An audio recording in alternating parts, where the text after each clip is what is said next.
All right, we're going to break down a pretty intense personal story about an investment scam. We'll walk through exactly how it started, how the scammer pulled it off, and the devastating impact it had.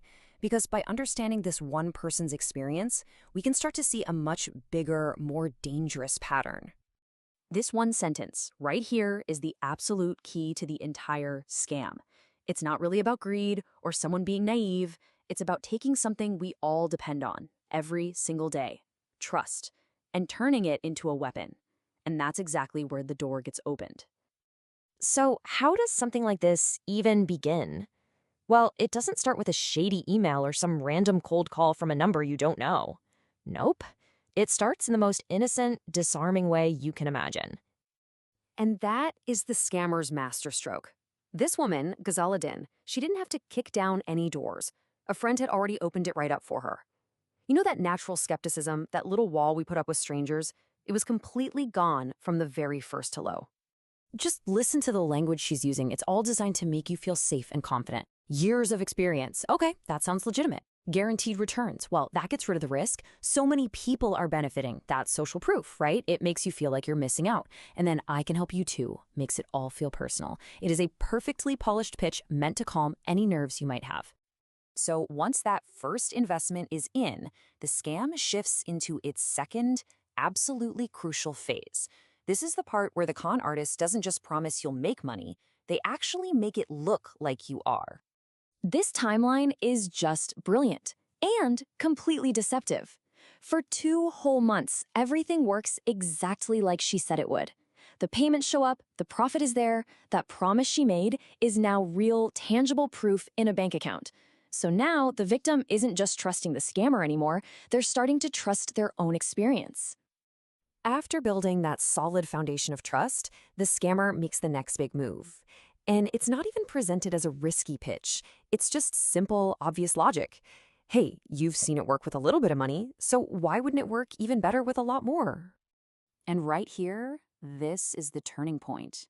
Based on what looks like solid, undeniable evidence, the victim sends a much, much larger amount of money. That first small investment, that was just the bait. This bigger amount was the real prize. The trap was officially sprung. So, with a lot more money now in the pot and the promise of even bigger returns on the horizon, what do you think happened next? The very moment that larger sum of money is transferred, the entire game changes. That carefully built illusion starts to crack, and then it just shatters completely. And just like that, poof, the guaranteed money, it's gone. It's absolutely no coincidence that this happens the second after the big investment goes through. The scammer has what she came for. Now the goal isn't to build trust anymore, it's just to stall and, eventually, to disappear. All of a sudden, that super confident, smooth-talking investor is gone, and in her place is someone who is just buried in endless, complicated problems. Notice how the excuses get more and more wild, more far-fetched. The point isn't even to be believable anymore. It's just to confuse you, to frustrate you, and to wear you down. You can just feel the emotional whiplash here. The victim goes from feeling hopeful and certain to this slow, creeping horror. That confidence they felt just 1 month earlier completely curdles into that sick feeling of betrayal as it finally hits them, I've been scammed. And here's the final, just gut-wrenching twist. That friend, the person whose recommendation started this whole thing, they weren't in on it. They were just victim number 1, tangled up in the very same web of lies. Okay, so let's zoom out now and look at how this one personal nightmare actually reveals a very clear, recognizable pattern, a blueprint for how these cons operate everywhere. As soon as the victim started digging around, they found out this wasn't a one-time thing. Not even close.